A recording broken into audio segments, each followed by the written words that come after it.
চলতে যদি হয় তাহলে সামনের দিকে চলো, কারণ পিছনে তো টানার জন্য অনেক মানুষ আছে। বিবেকের চেয়ে বড় আদালত এই পৃথিবীতে আর কিছুই নেই।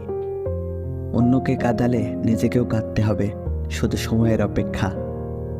সবসময় শান্ত থাকুন, জীবনে নিজেকে অনেক মজবুত ভাবুন, কারণ লোহা ঠান্ডা হলে বেশি শক্ত হয়, গরম হলে তো তাকে যেমন খুশি আকার দেওয়া যায়।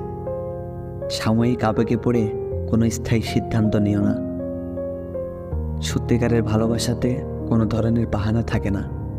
এতে থাকে না পরিস্থিতির গল্প, থাকে না বাড়ি থেকে মানা না মানার ব্যাপার, করে না ভাগ্য কপালের আশা। একটাই লক্ষ্য থাকে, সাথে নিয়ে এগিয়ে যাওয়ার। মানুষ যতটা আপন সাজে ততটা আপন নয়।